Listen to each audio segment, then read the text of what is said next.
9월 첫째 날이 되었습니다. 이 9월 달 안에 하나님께서 우리에게 큰 긍휼로 함께 하셔서 이 코로나가 진압될 수 있도록 은혜를 베풀어 주셨으면 좋겠습니다. 이제 9월 한 달 동안은 우리가 창세기 37장부터 50장에 이른 내용을 묵상하게 됩니다. 특별히 우리가 묵상할 이 본문 전체의 가장 중요한 인물은 요셉입니다. 요셉의 생애를 같이 묵상하면서 이번 한 달 큰 힘을 얻게 되시기를 축복합니다.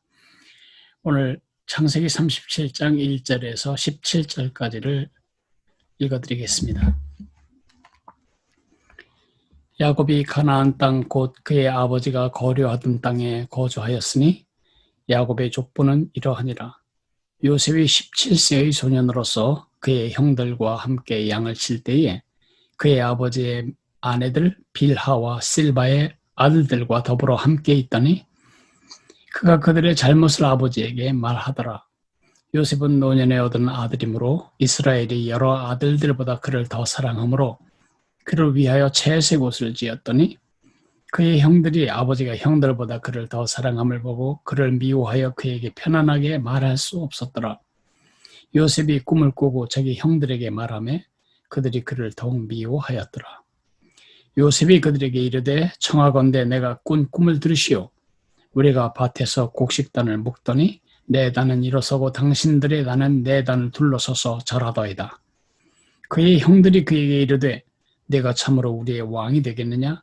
참으로 우리를 다스리게 되겠느냐 하고 그의 꿈과 그의 말로 말미암아 그를 더욱 미워하더니 요셉이 다시 꿈을 꾸고 그의 형들에게 말하여 이르되 내가 또 꿈을 꾼즉 해와 달과 11별이 내게 절하더이다 하니라.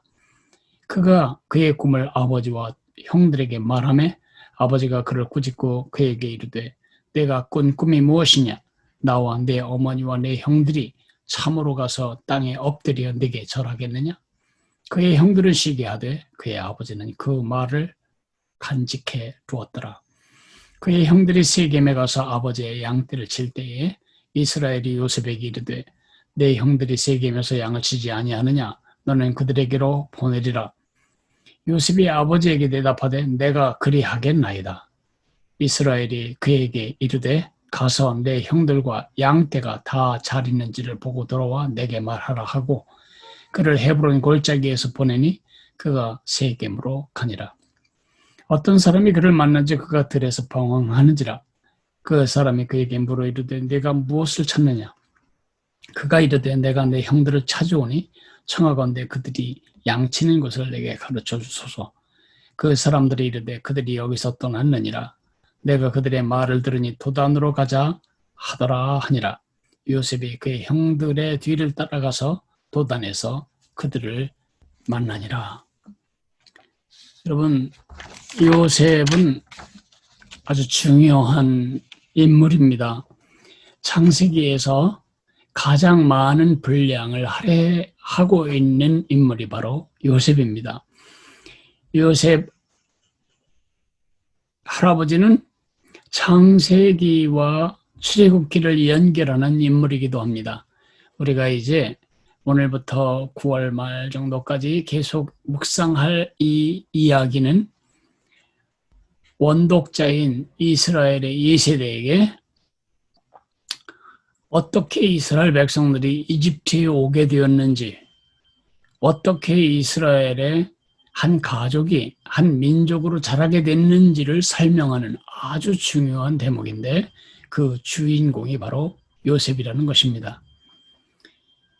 그들에게만 중요한 것이 아니고 여러분과 저에게도 요셉 할아버지는 중요한 인물입니다. 왜냐하면 그는 우리의 생명의 은인이기 때문입니다. 아니, 그 오래전 고대의 한 이스라엘의 족장이 우리와 어떻게 연결되는지 아직 그 연결이 안 된다면 제가 잠깐 설명을 드리겠습니다. 요셉 할아버지가 이 자리에 앉아있는 여러분과 저에게 생명의 은인이 되는 것은 그의 후손으로 오신 예수 그리스도 때문입니다. 한 가족 70여 명을 250만이 넘는 한 민족으로 키워낸 분이 바로 요셉 할아버지죠. 그리고 그 민족의 파이프를 통해서 예수님이 오셨고 예수님 때문에 살아계신 하나님을 아버지로 모시게 되었고 믿음의 조상 아브라함이 바로 우리의 영적인 아버지가 되었던 거죠. 그러니까 요셉 할아버지는 우리를 하나님께로 연결하신 영적인 생명 은인이라고 말할 수 있습니다.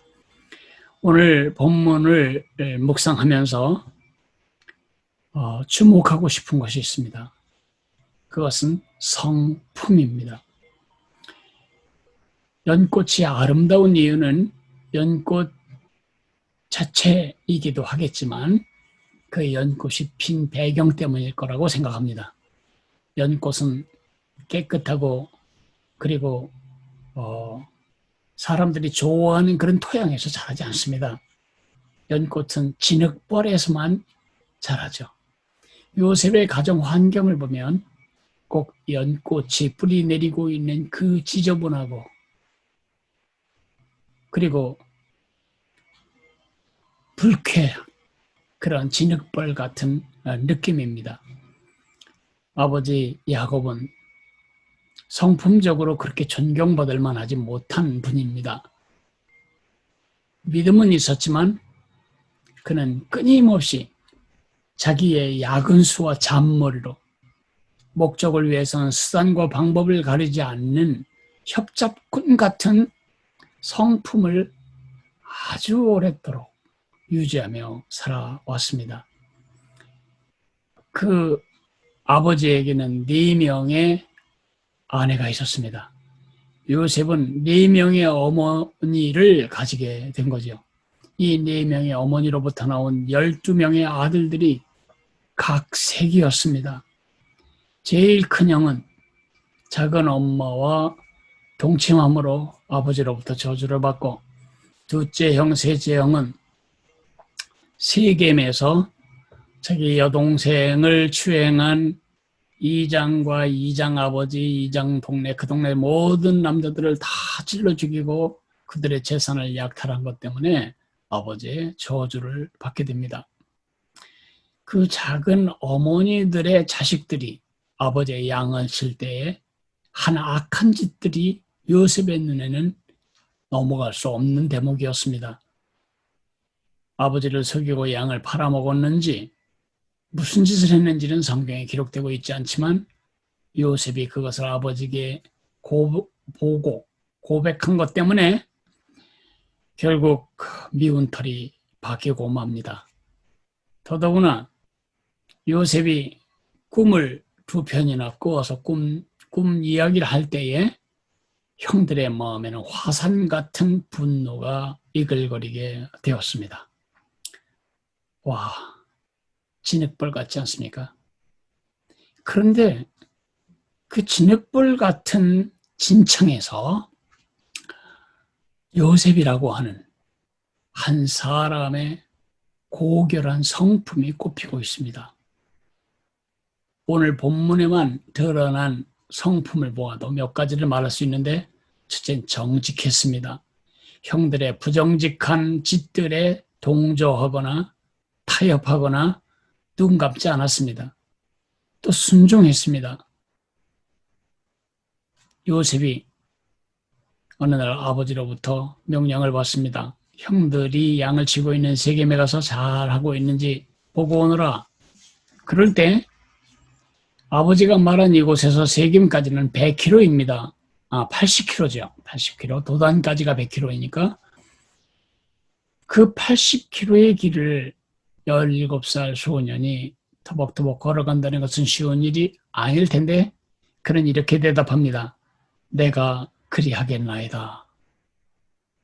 벌써 많이 들은 것 같지 않습니까?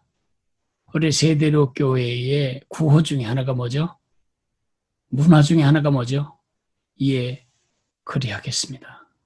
예, 그리하겠습니다가 바로 요셉의 성품이었습니다. 예, 그리하겠습니다. 감옥에서도, 보디발의 집에서도, 그리고 왕궁 총리실에서도 그는 예, 그리하겠습니다로 살았습니다. 정직할 뿐만 아니라 권위에 순종할 뿐만 아니라 그는 충성스러웠습니다. 말이 그렇지 40km를 예루살렘까지 걸어가고 예루살렘에서 세겜까지 40km 걸어가고 거기서 형들이 이동을 해버렸기 때문에 거기서 형들이 있는 도단까지 20km를 더 걸어갔으니까 좋게 100km 이상을 걸어서 형들에게까지 간 것입니다. 중간에 포기하거나 되돌아오지 않았습니다. 시작한 일을 끝낸 거죠. 여러분, 성품이 중요합니다. 성품은 우리 삶의 모든 영역에 영향을 미치죠. 성품은 말에 영향을 미칩니다. 성품은 결정에 영향을 미칩니다. 성품은 우리의 태도와 처신에 영향을 미칩니다. 성품은 우리의 관계에 영향을 미칩니다. 그러므로 삶이 성공한다면 그것은 그의 성품 때문입니다. 삶이 파멸한다면 그것은 외적 여건이 아니라 바로 내적인 성품 때문일 것입니다. 요셉의 생애를 꿰뚫고 있는 그런 그의 삶의 가장 중요한 자산은 요셉의 하나님다운, 하나님의 자녀다운 성품이었습니다. 그의 하나님 경외함, 그의 정직함, 그의 순종, 그의 충성 때문 그를 힘들 때에 지켜주는 그의 자산이 되었습니다. 하나님 경외하고 정직하고 순종하고 충성된 것은 그가 언제 어디서 누가 무슨 일을 하든지 그를 하나님을 영화롭게 하고 세상을 축복하는 성공의 자산이 되었습니다. 오늘 우리 자신과 우리의 자식들, 우리 손주들, 우리 교회 다음 세대들을 위해 우리가 기도해야 할 특별한 기도 제목이 있다면 그것은 성품입니다. 많은 부모들은 자기 자녀들이 요셉 같은 존귀함, 명예, 권세, 부귀를 누리기를 원합니다. 그것을 위해서는 절박하게 기도합니다. 그러나 자녀들의 성품을 위해서 기도하는 부모들은 얼마나 되는지 모르겠습니다. 우리는 다르게 기도해야 됩니다. 무엇보다 성품입니다. 성품이 한 사람을 높이기도 하고 한 사람을 멸시받기도 합니다. 하나님의 자녀라면 아버지이신 하나님의 성품을 닮아야죠. 그 하나님의 어떤 분이신지 우리가 다 모르니까 하나님께서 그 아들 예수 그리스도를 통해 내 성품은 이런 성품이다 하고 우리가 다 볼 수 있고 이해할 수 있도록 이 땅에 예수님 보내주셨습니다. 예수님의 성품을 담는 것이 하나님의 성품을 담는 것입니다. 오늘도 우리 자신과 우리 자녀들, 우리의 다음 세대들이 예수님의 성품을 닮은 하늘나라 백성으로 살아가게 해달라고 기도해야 할 것입니다. 기도하겠습니다. 고마우신 하나님 아버지, 오늘부터 우리는 요셉 할아버지의 생애를 묵상하게 됩니다. 오늘 우리는 그의 성품에 대해서 주목하였습니다. 하나님을 경외하는 성품, 정직한 성품, 순종하는 성품, 그리고 충성스러운 성품. 오늘 얼핏 비친 성품의 모습이었지만 그가 구덩이에 들어가든지 노예 생활에 들어가든지 감옥에 들어가든지 이집트의 총리실에 들어가든지 그의 한평생을 뚫고 흐르는 지하수맥 같은 요셉의 생애를 떠받친 지하수맥 같은 자산은 그의 성품이었습니다. 고마우신 주님, 우리 자신이 예수님의 성품을 담기를 원하며 우리 자녀들이 예수님의 성품을 담기를 원하며 우리 교회 다음 세대들이 이 땅의 다음 세대들이 예수님의 성품을 닮은 하늘나라 백성으로 자라기를 기도합니다. 하나님 은혜를 베풀어 주시옵소서. 예수님 이름으로 기도했습니다. 아멘. 하늘에 계신 우리 아버지여, 이름이 거룩히 여김을 받으시오며 나라가 임하시오며 뜻이 하늘에서 이루어진 것 같이 땅에서도 이루어지리이다. 오늘 우리에게 일용할 양식을 주시옵고 우리가 우리에게 죄 지은 자를 사하여 준 것 같이 우리 죄를 사하여 주시옵고 우리를 시험에 들게 하지 마시옵고 다만 악에서 구하시옵소서. 나라와 권세와 영광이 아버지께 영원히 있사옵나이다. 아멘. 만만하게